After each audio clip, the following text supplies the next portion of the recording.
May the peace of God fill your house right now, your car right now, your workplace right now, where you are watching today's word. May it fill the backyard where you are, wherever you're watching this. May the Spirit of God engulf you in His peace and give you control over your atmosphere for His name. May the Spirit of God give you control over your environment for His name, because He loves you and wants you to experience His goodness and His truth.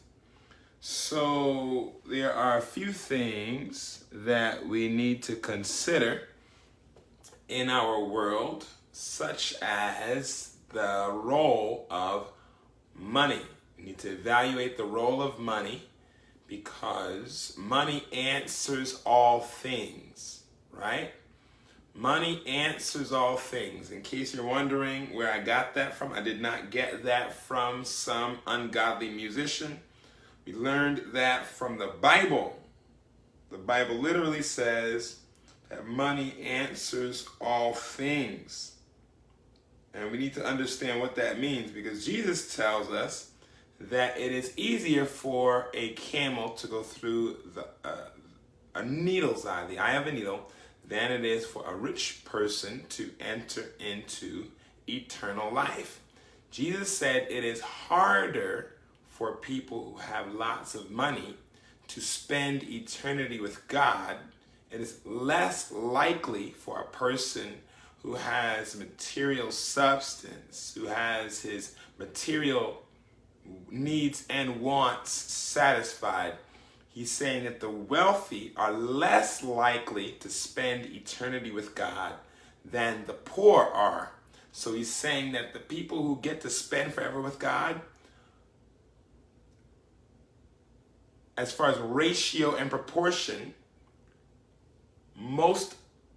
the larger amount of people, the greater portion, the greater proportion, the greater ratio of people will be poor. He's saying that it is easier for poor people to spend forever with God. That's more likely, that's more probable than it is for the people who have money. And Jesus preached, he also said that we can't serve God and money. We can't serve God and money. So we need to evaluate that. So it's in Ecclesiastes somewhere where it says that money answers all things.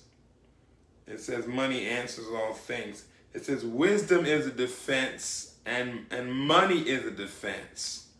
But the excellency of knowledge is that it gives life to those that have it, wherever that is in the book of Ecclesiastes somewhere.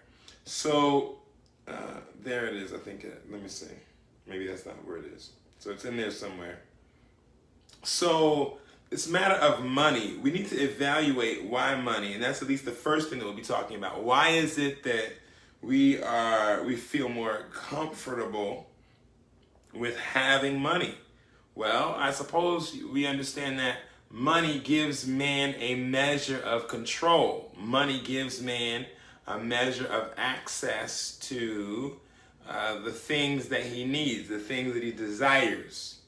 There are things that we desire, right? There are things that satisfy our lusts, right? We want things, we need things. Ecclesiastes 10:19. Let's see. Thank you, Sister Liberty. Let's see, 10:19. 10:19? Ecclesiastes 10:19.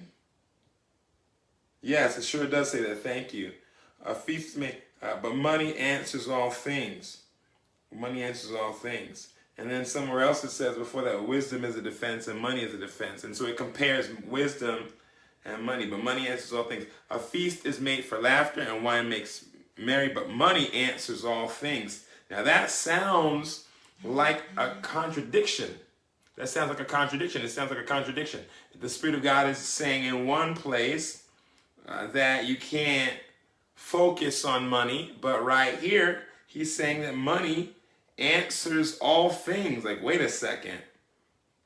Why is God saying both? Why is he saying that money answers all things in Ecclesiastes 10:19, but saying that it is easier for poor people to spend eternity with God than it is for rich people to spend eternity with God. Of the population of eternal citizens, most of those people will have been poor in this temporal life. So the prophet Agur makes a statement in Proverbs 30.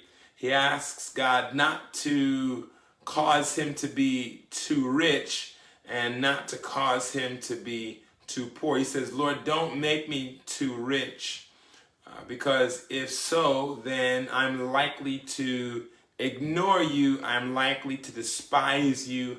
I'm likely to believe that I'm in control of my life and I'm in control of my access to good things. So he asks God for that. He asks God not to enrich him too extensively with material things.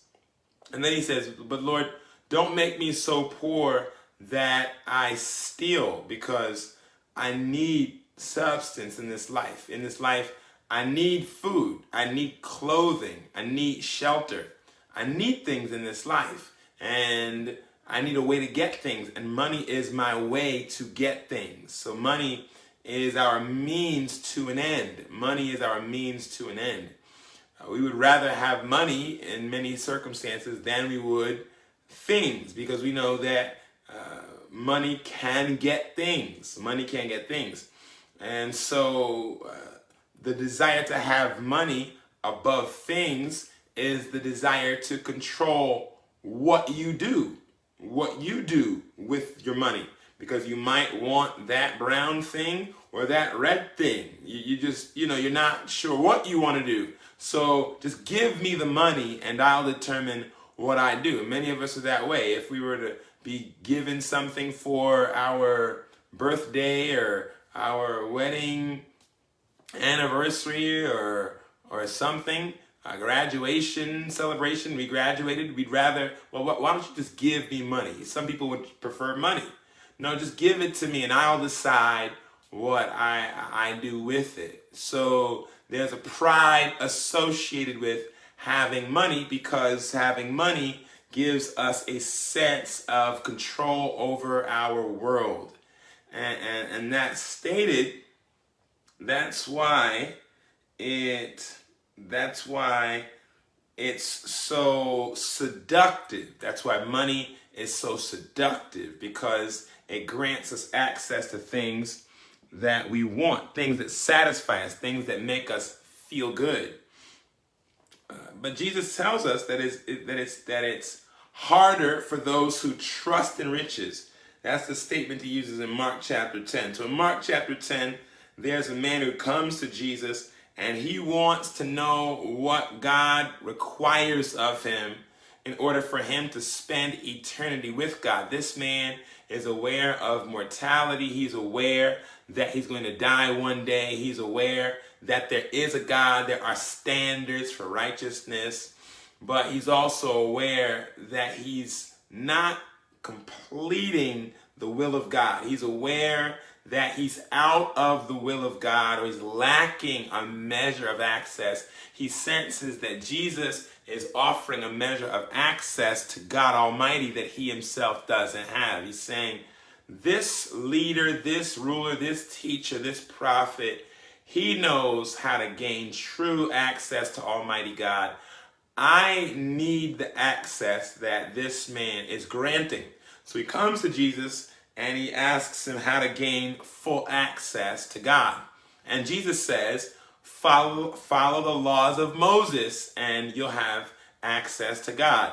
The man says, well, I've been following the law of Moses and that's not satisfying me to the extent that I see on you. I see joy. I see comfort. I see tranquility. I see peace. I see stability. I see confidence on you. I want to know how I can feel what you're feeling. What am I lacking? I'm lacking something. I know I'm lacking something. And Jesus says, well, if you truly want the perfection that you see on me, if you want the measure I'm offering, go and sell all of your property, and the money you get from selling your property, give that money to the poor, people who can't meet their material needs. That's who the poor are categorized as, classified as. You are considered to be poor when you don't have what you need to function healthily in this life. So if you are rich, you exceed, you have more than you need to operate in this life. If you are poor, then you have less than you need to operate in this life. And so that's how we classify or distinguish the rich from the poor. How much more do I have than I need to survive in this world, or how much less do I have than I need to survive healthily in this world? So that's the difference between the rich and the poor. So the man says to Jesus, I'm lacking the level of peace and confidence that you have. And Jesus says, well, if you want that, go and sell all of your material and come and follow me, and I'll give you treasure in eternity. You'll have treasure in heaven. And so the man doesn't want to do that. He doesn't want to sell his material property. He doesn't want to get rid of his money. Why? Because it gives him a sense of control. It gives him a sense of peace. So what does it mean when Jesus uses this phrase here? He talks about trusting in riches. Let's see if I can find that here in Mark chapter 10.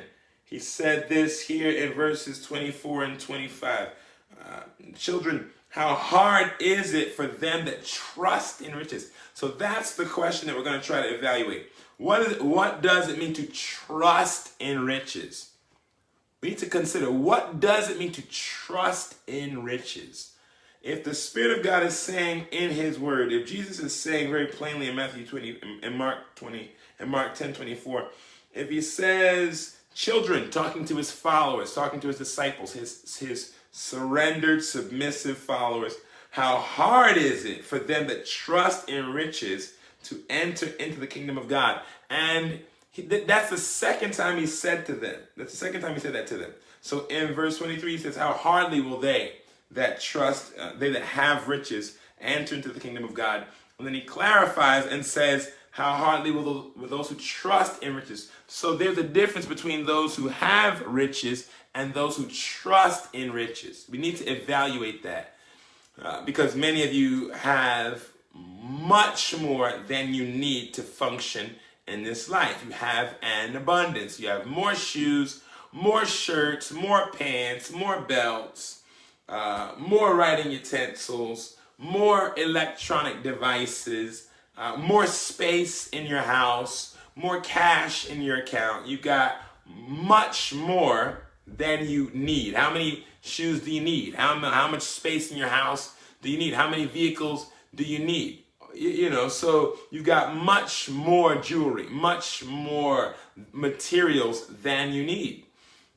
So we need to evaluate how God sees us, because God likely, if you can watch this, unless you're watching this on someone else's device, if you're watching this, you likely have more than you materially need.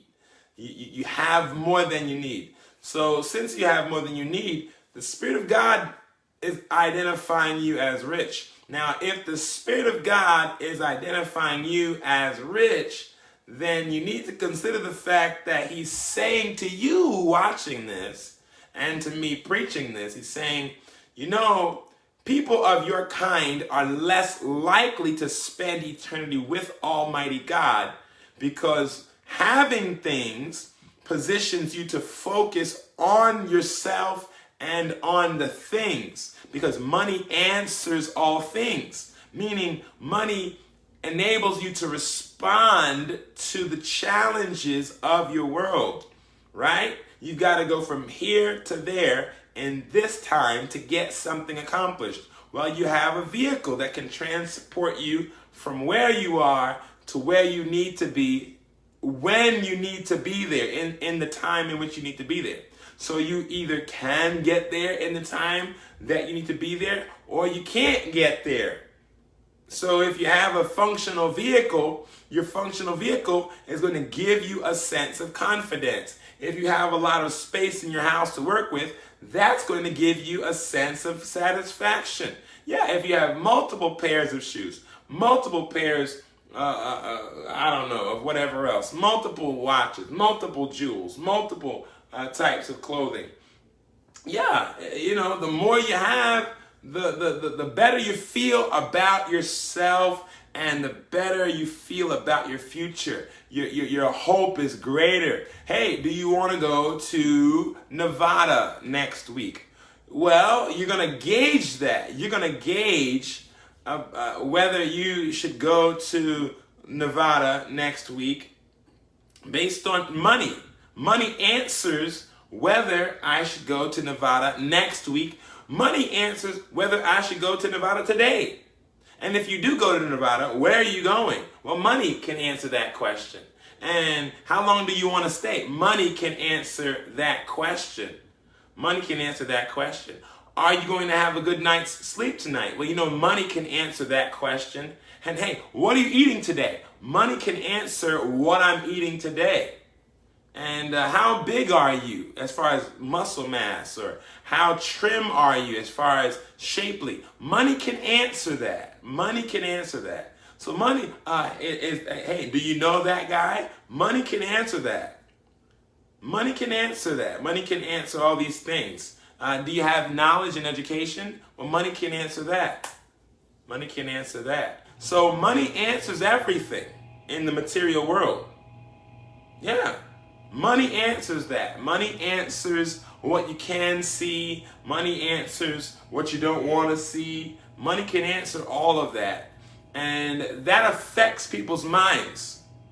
It affects your mind when people have what they want to control their world. And money, there's a reason why Jesus calls it the unrighteous mammon. He calls it unrighteous. And he calls it unrighteous because it's accessible to all. He calls it unrighteous because it doesn't matter who has it, it can still be used to control a person's life. Yeah. So if I were to move to Cuba, if I were allowed to, I don't know the laws concerning me, an American citizen, going to Cuba. But if I were to move to Cuba, and I were to protect myself, I could hire Cubans. If I had enough money, I could build myself a nice compound. I could buy 4 or 5 acres of land somewhere in Cuba, and I could fence it in. I could build a 20-foot wall around my house out there. I could get a 7,000 square foot home. It could have everything I need on it. It could have electricity. Do you understand? It could have electricity there. It could have proper sewage. And I could hire about 40 Cubans and give them weapons and hold them responsible for protecting my compound from the people of the area. And I can get enough vehicles, and I can do a number of things to ensure that I have a great time in Cuba for as long as I want to be there, if I have enough money. Yeah. If I have enough money, I can essentially live wherever I want to live in this world, like I want to live there, if I have enough money. So with that in mind, I'm not focused on Jesus. I'm not focused on surrendering to a God. I'm God in my own mind, because God means control. God means control. And so if I can control my world, if I can control other people's world, if I can determine what happens in my future based on my money, I'm going to focus on money, because money enables me to govern. It enables me to control. So people want money because they want access to everything when they want it, like they want it. So, if I want to do good things and I have money, I'm capable.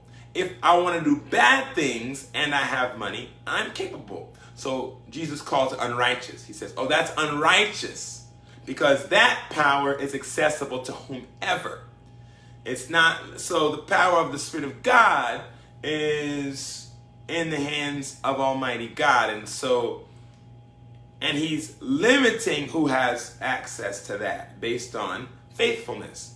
Blessed are those who hunger and thirst after righteousness, for they will be filled. Blessed are the poor in spirit, for theirs is the kingdom of heaven. So concerning the power of God, not everybody has access to that.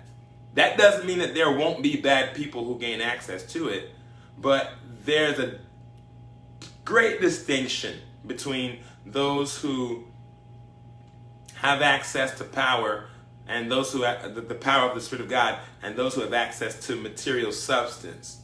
So there's a huge difference between how those two powers work. Eternal spiritual power, temporal material power. All right. So to trust in riches describes making decisions based on your money. That's what it means to trust in riches. So I'll tell you, I'll give you an example of something.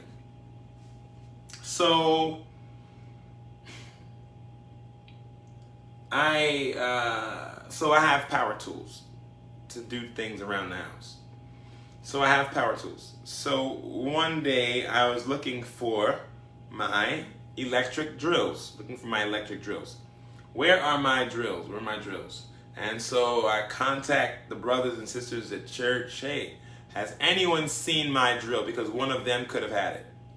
Has anyone seen my electric drills? You know, my power drills? And no one responds. No, we haven't seen it. Okay. So I'm looking throughout the house. You know, I'm looking throughout the garage. I can't find my drills. Now, a part of me doesn't care. I don't care that I can't find my drills because that just gives me a reason to go and buy more drills. I'm not sad. I'm not afraid. You know, the brand of drills that I had, they were good, but there are better brands and there are better drills.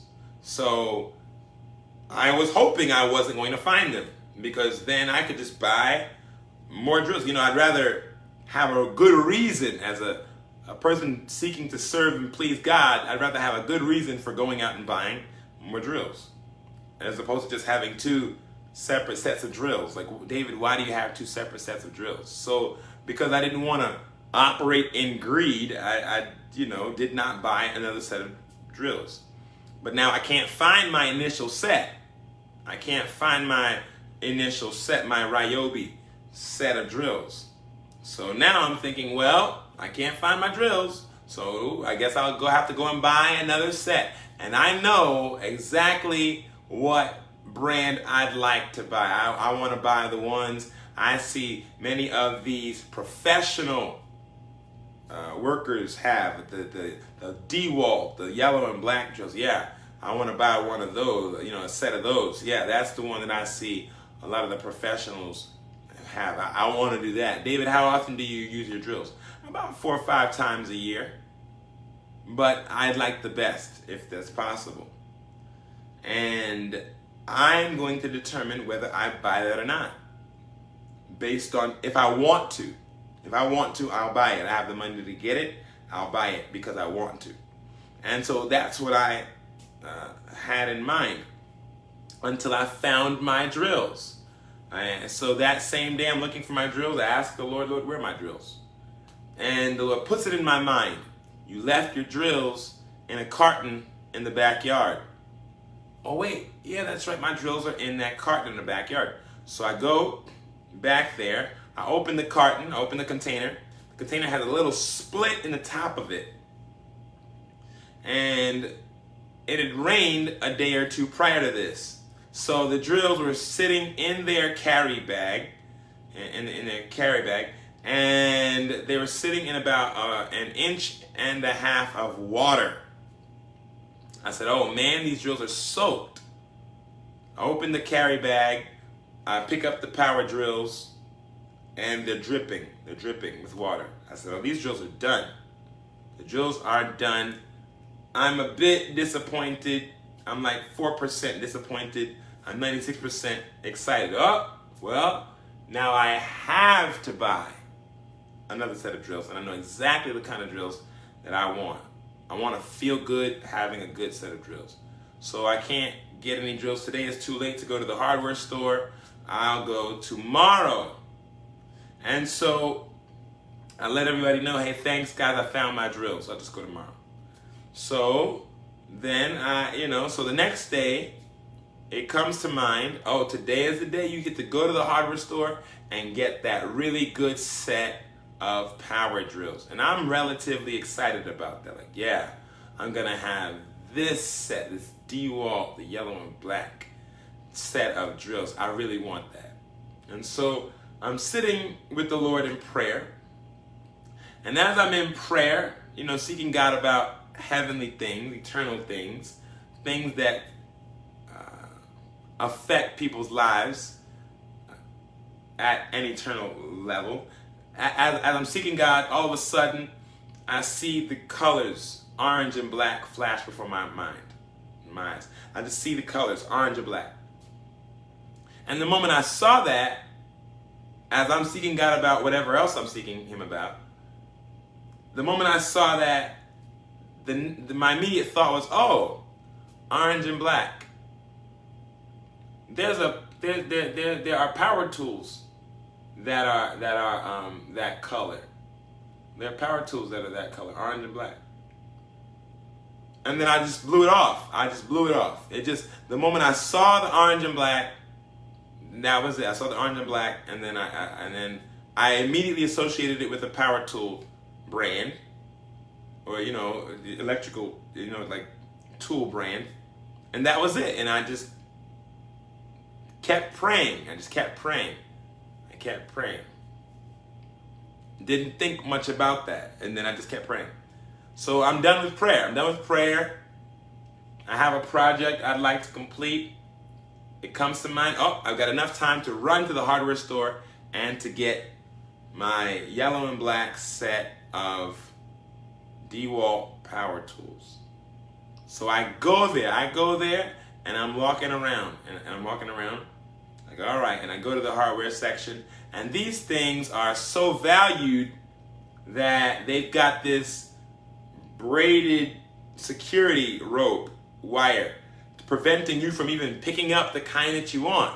Like, I have to have a store associate come over and help me to look at these power tools right here. I said, this is the kind that I want. And everybody wants it, to the extent that you're not even allowed to look at it without an associate present. So I'm feeling pretty good. Now, on my way there, I just passed another particular brand. So I knew the green and black, that's the Ryobi, that's the kind that I had. I didn't want that kind anymore. And then I passed by and I saw this orange and black. I saw the orange and black, brand. And I saw that and I said, oh, wow, these are really good tools, and they're sold for a much lower price than the yellow and black DeWalt ones. Though those are the ones that I'm going to get. I'm going to get the DeWalts. But these right here, man, that's pretty good for that price right there. Those are good. And as I'm looking at that brand, then the Lord brings the image back to mind. As I'm looking at that brand, the Lord brings the image back to mind. He brings the image back to mind. And when He brings it back to mind, He's letting me know, this is the brand I want you to buy. I don't remember the brand. It escapes me right now. Maybe you know it. If you know it, you can put it in the comments. But the Holy Ghost could, tell me in any moment. But that was right there. The orange and black ones. I said, oh, He wants me to buy this kind. Much better deal. Like maybe $100 or so cheaper than the other ones. 100 some dollars cheaper. I said, oh, Rigid. That's the name of it. So Rigid. So I saw the Rigid brand, and the Lord put it back in my mind. This is the one that I showed you in prayer today. I showed you this in prayer today. And I said in my heart, yes, but I want those. I want the yellow and black. I want the DeWalt's. And I perceived the Lord saying, why? Why do you want those? You want those for pride's sake. You want those just because you want them. They're more money, and they're just as good as these. These are just as good as those. So I don't want you to spend more of your money, which is God's money. I don't want you to spend more of your money on that just because you can have it. Because that satisfies a pride that produces rebellion against the Lord. Now, I have the financial choice to make. I can get this if I want to. I could get that if I want to. I have the material resources to get either.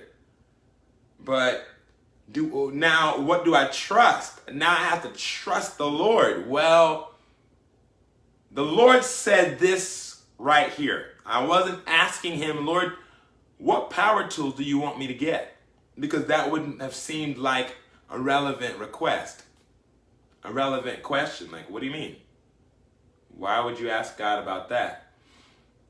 There's a reason why the Word of God says that we should trust in the Lord with all of our hearts, not to depend on our own understanding. If you're used to trusting you, if you're used to doing what you want to do, if you're used to following your own truth and having your own perspectives on things, then you'll live a life of independence from God, from His wisdom, from His mercy. You know, you're going to sin. You're going to live a life of sin. He's going to indict you as a sinner. Oh, that guy, he's a sinner. How do you know? Because he does what he wants to do.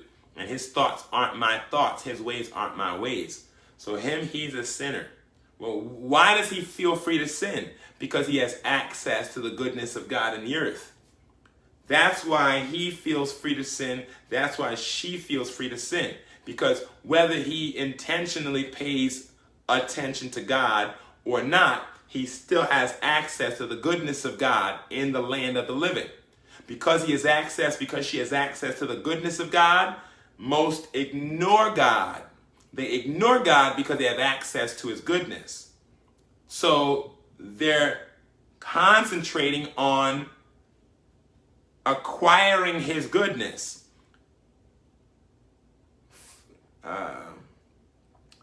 Getting it, keeping it, and growing it. I want to get the good of the world, keep the good of it, and grow it. So that's pride. When the Spirit of God gives you something and then tells you what to do with it and you obey, that's humility. Hey, David, why'd you get this brand? Oh, God told me to. Oh, yeah, the Spirit of God put it on my mind and told me to get this, and I obeyed. I could have gotten that brand. I actually wanted that brand. I had the money to get that brand. I had my heart set on getting that brand.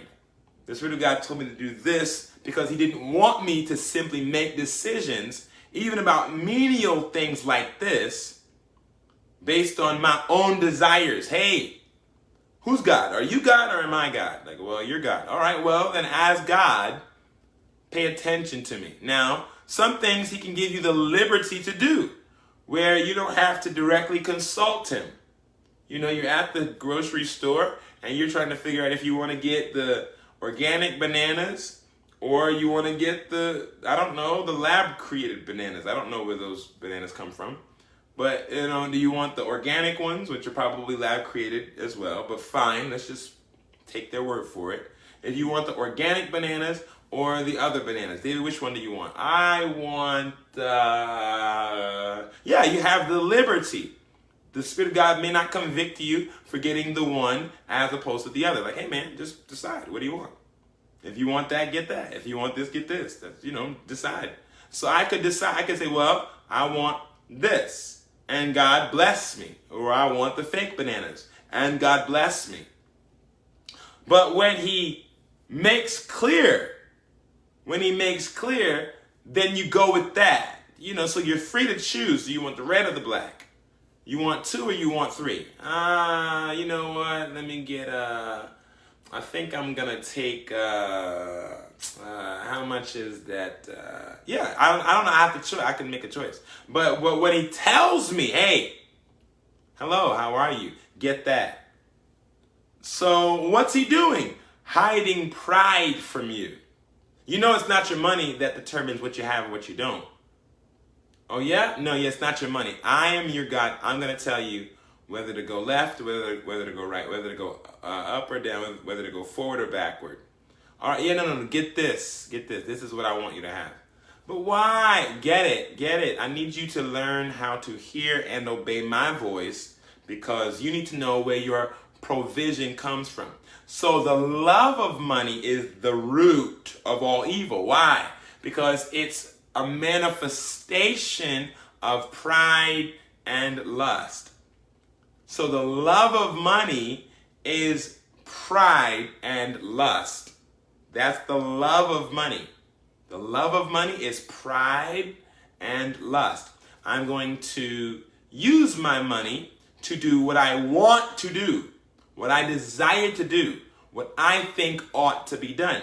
So when Jesus says you can't trust in riches, he's saying you can't make decisions. He's saying you can't have access to God if you think your life is based on how much money you have or how many things you have. So he says a man's life consists not in the abundance of the things that he possesses. That's what he preached to us in Luke, maybe chapter 12. A man's life consists not in the abundance of the things that he possesses. What's your future going to be like? So we need to evaluate what we believe about our present and our future. Hey, what do you believe about your life? Is money the defining factor? Is money the basis for why you think things are going to go well for you or things are going to be hard for you? So in Luke chapter 12, there was a man, this is verse 16 right here, Luke 12, 16. And he spoke a parable to them, to those people who were following him, that he's saying the ground of a certain rich man brought forth plentifully. So we already know he's a landowner, all right? And his crops are growing abundantly. And he thought within himself, saying, what should I do? Because I have no more room to bestow my goods. I will, you know what I'm going to do? I'm going to pull down my barns. So he's got storage facilities, storage houses, and build greater. I want to build bigger barns. And there will I bestow all my fruits and my goods. And I'll say to my soul, soul, you have much goods laid up for many years.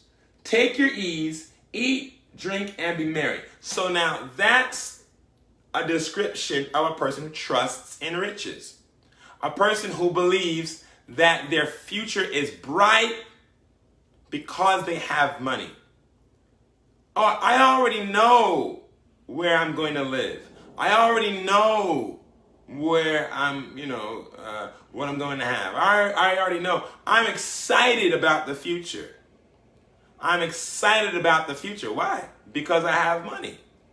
So money gives me a measure of excitement. Why?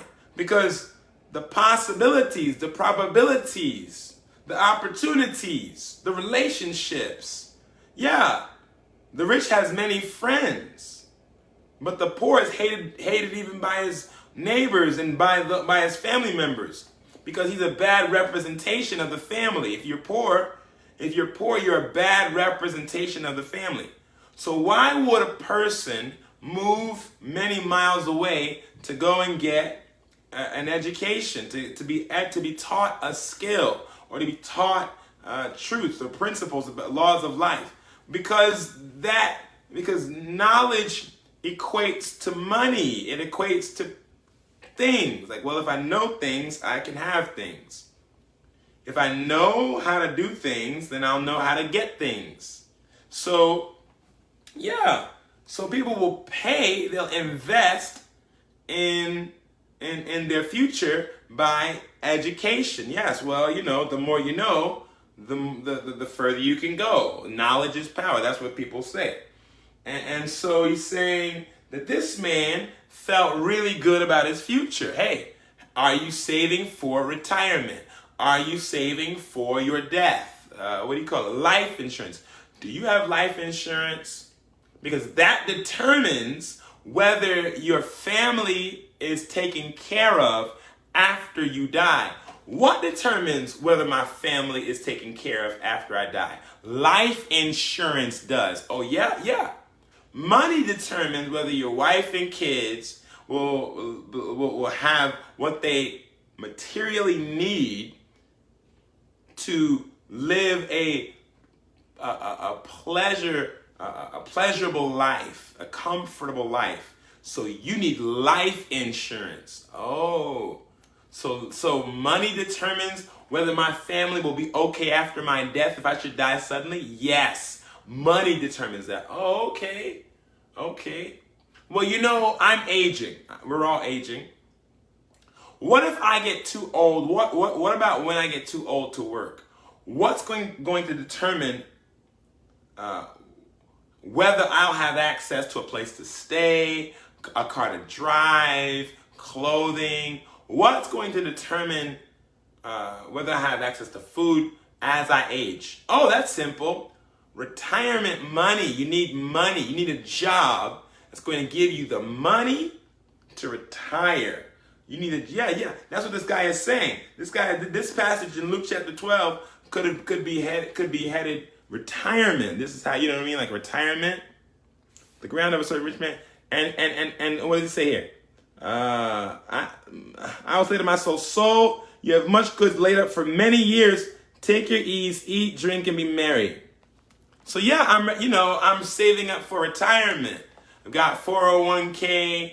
I've got, investments and stuff like that. So, what are you invested in? I'm not even sure, man. I leave that up to the guys who know what they're doing. I don't know what they're investing in. They're investing in all kinds of things, all kind of companies. I believe that man has a good idea. I'm going to give him my money, and he's going to determine what to do with my money. All I know is that when I'm ready to cash it in, it better be there. You know what I mean? Yeah, because people believe that money determines whether they have things or whether they don't have things. And as a matter of fact, according to Ecclesiastes 10:19, that's what the Bible says. Ecclesiastes 10:19. So in Matthew chapter 19 and in Matthew chapter 10, it discusses the rich young ruler. Matthew chapter 19, it discusses the rich young ruler. Mark chapter 10, it discusses the rich young ruler. And so we got Ecclesiastes 10:19, both of those numbers that tell us that money answers all things. Oh man, money answers all things.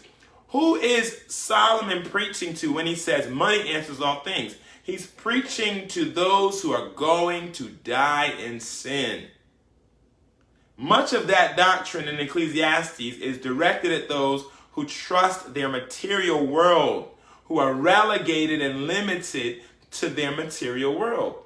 Yeah, their material world is what's determining their decision making. And so Solomon is preaching to people who are materialistic, who are unbelievers, who don't believe in an afterlife, who aren't making decisions to spend eternity with God. He's preaching to them, and he's telling them that they are hopeless. That's what he's preaching to them. He's letting them know that they're hopeless. He's saying, all you have access to is temporal pleasure in this life and suffering. That's what he's preaching. He's saying, you're not really going to gratify your desires. You know that, right? You can't gratify your desires. Your desires are insatiable. You cannot satisfy your soul. You're going to get things, and then after a while you're going to get more things, and the first things you got will lose value, and the things you can get eventually will lose value, and it'll just vex you. So you might as well just live your life however, because you're going to die.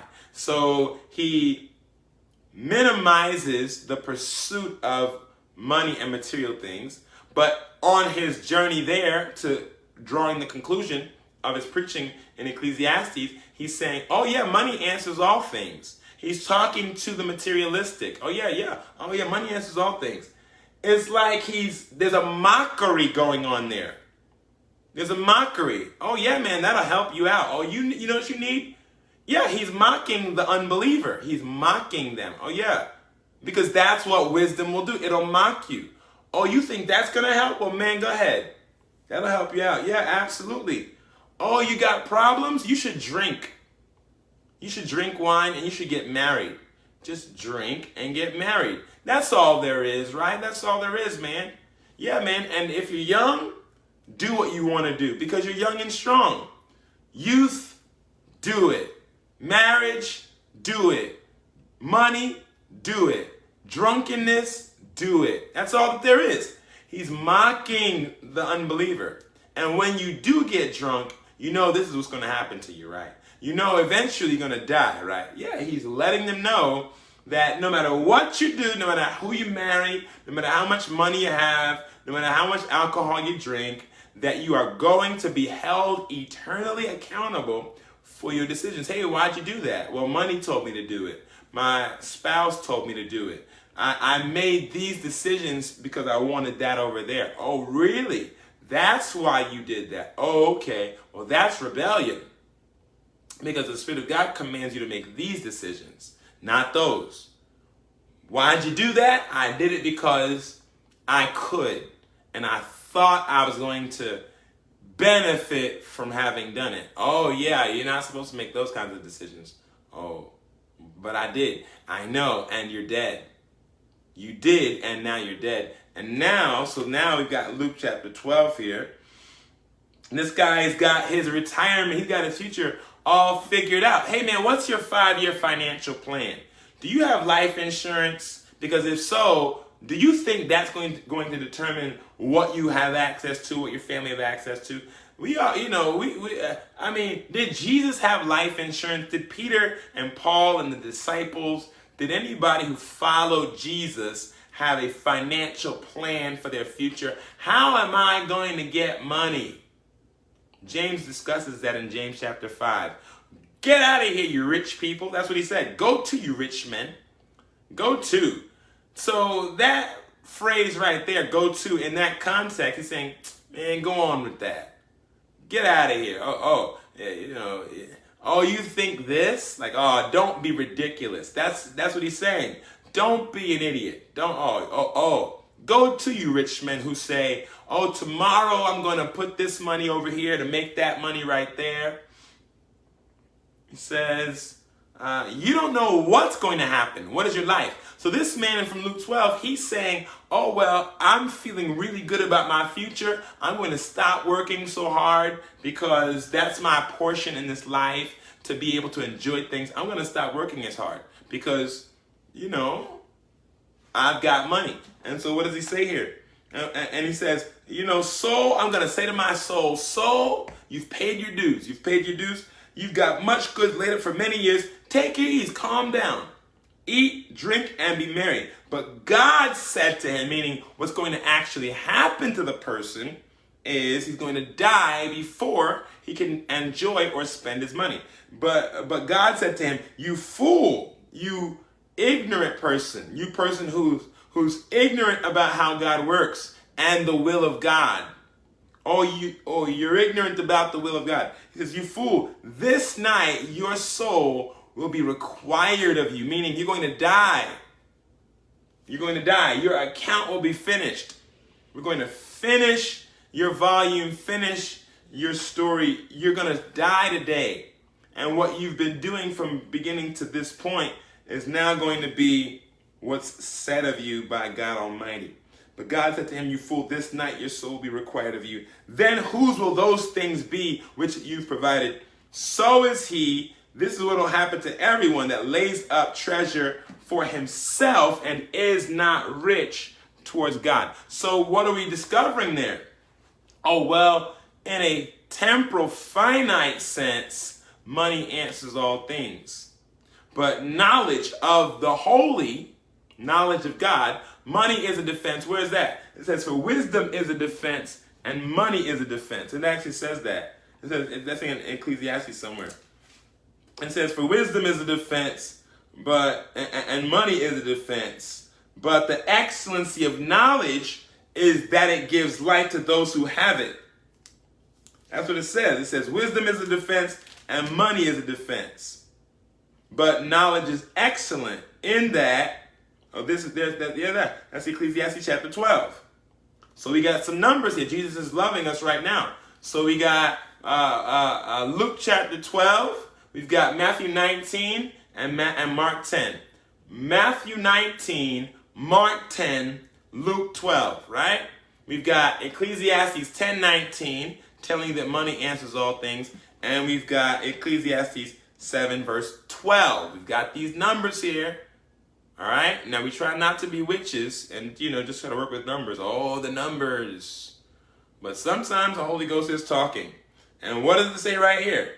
It says right in verse 12, for wisdom is a defense and money is a defense, but the excellency of knowledge is that wisdom gives life to them that have it. All right, then. So do I buy the yellow and black D-Wall power tools because that's what I want and my money can do that? Or do I buy the orange and black rigids because the Spirit of God told me, hey, you got some money, do you? Yes, Lord, I got some money. Well, what are you going to do with it? I'm going to do that. No, you're not. You're going to do this. Why? Because I am the God of your money. I'm your God. I'm your money's God. Do this. Yes, Lord. Yeah. He's got to stay your God. And that's what enables. So it's not impossible for the rich man to go to heaven. It's not impossible for the rich man to have eternal life. You are a rich person. You have more than you need to survive. You are a rich person. Now there are scales of wealth. You are a rich person. Okay. That stated, it's hard for you to enter into life. It's hard because you have things and you've learned to trust things. So we're pursuing God to learn to trust God, even though we have things. Because he's not telling everybody to go and sell your things and to give the money to the poor. But for the rest of us, so for those he's not telling that to, that's not your obligation. Well, what's he saying to the rest of us? Oh, to the rest of us, he's saying, lay not up for yourselves treasures on earth. Lay up for yourselves treasures in heaven. For the rest of us, he's saying this. I've given you power to get wealth so that I can establish my covenant. So I can do for and through you what I am wanting to do. So your money is for the fulfillment of the purposes of God. Whether you have lots of it, whether you have a little bit of it, it is for the fulfillment of the purposes of God. I need everything I need to do everything I need to do. As a child of God, as a citizen of the kingdom of God Almighty. So you need as much money as you need to fulfill the purposes of God for your life. That's how you know how much money you need. You know how much money you need based on the commands, the calling of God. How much money do I need? And in many of those scenarios, he's not going to give you the money. Like, no, I'm not going to give you the money. I'll just make it happen. So I'm not going to give you the money. So sometimes he's going to give you the money. Other times, he's just going to make the situation happen. No. You don't need money. You need a house, right? Is that what you're actually saying? Yes, Lord, I need a house. Here's a house. Wow, Lord. Yeah, there's a house. Oh, what do you need? You need a car? Hey, here's a car. That's how Jesus operated. Now his disciples, they had different opportunities. They had money because people were giving it to them. That stationary ministry. But when you're going to do mobile ministry all over the place, you may not have money. But you'll have access to things. That's what Jesus is promising in Matthew chapter 19 and and Mark chapter 10. No. Don't worry. Fear not, little flock. It is your Father's good pleasure to give you the kingdom. Just obey my voice. That might be in Mark. What is that? That's Luke 12. Don't be afraid, little flock. It is your Father's. Don't be afraid of not having money. Because if you have Jesus, you have access to things. If you have Jesus, you have access to things. So that's what he's trying to teach us. He's trying to teach us, that and that's when he says, take no thought for your life. God's gonna provide for the faithful. God is going to provide for the faithful. We know some people who said, I don't want God to provide for me. So verse 32. So Luke 12:32. You have people who say, I don't want God to provide for me. I just want God to give me the money. I'll provide for myself. Yeah, that's the spirit of pride.